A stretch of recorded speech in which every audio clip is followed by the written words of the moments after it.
Just on that crown of the bend into the home straight, the start for this race. And the starter lets them go.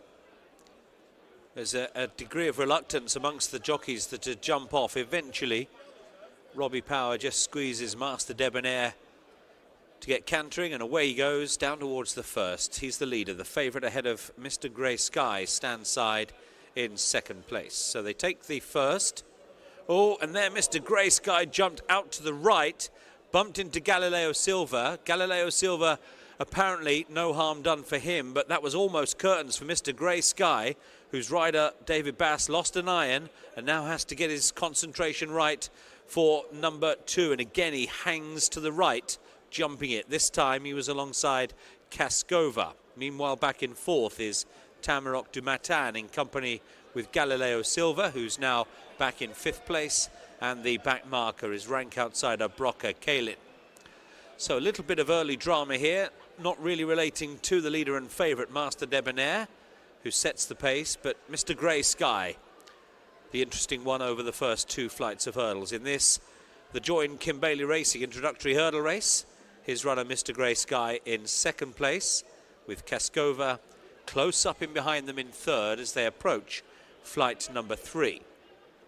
At this, Master Debonair over safely, that time giving it lots of daylight, was Galileo Silva, and immediately driven along, just trying to get him reconcentrated, and Broca Kalin's some way behind already. So now towards flight number 4, downhill run towards it, 8 to jump in this 2-mile contest. Master Debonair leading under Robbie Power. To his outside is Mr. Grey Sky, and now the leader just running around a little bit on the approach towards this next flight.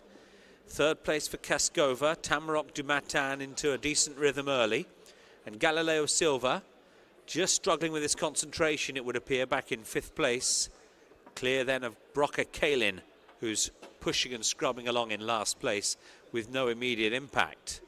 So they're well through halfway now, and well strung out too. Master Debonair leading the field through Swinley Bottom and up towards the 4th from home, with Mr. Grey Sky in second place and Cascova in third. A gap of 2.5 lengths then to Tamarok du Matin.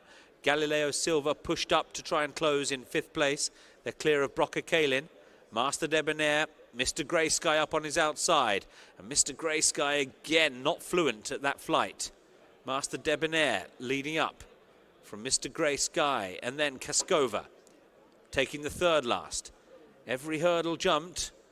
Mr. Grey Sky just loses a bit of ground, but he's still in there pitching, and now they've got a long run for home. Only 2 more flights of hurdles left to take, but a quarter of a mile before they get to the second last. Master Debonair leads up still, with most of his rivals in behind, just starting to push along to varying degrees. Mr. Grey Sky in second place, in third is Cascova, then Tamarok du Matin. Galileo Silva's dropped away again. This leader's going very strongly. That leader is Master Debonair. The 3 challengers are now 4 lengths away. Mr. Grey Sky, Cascova, and between the 2 of them, Tamarok du Matin shaping very well. He's taking second place at the second last. Master Debonair over safely. Tamarok du Matin finishing off the race well in second. In third place, Mr. Grey Sky. Cascova goes out very tamely indeed in 4th place. But it's all about Master Debonair, who comes down clear to the final flight of hurdles. Just ran down it slightly, but he's over by some 8 to 10 lengths over Tamarok du Matin, who shapes very well indeed for the future in second place. Mr. Grey Sky is safe and sound over in third. Pulled up before the last was Cascova, but this is Master Debonair, an impressive winner of race 3. Beats Tamarok du Matin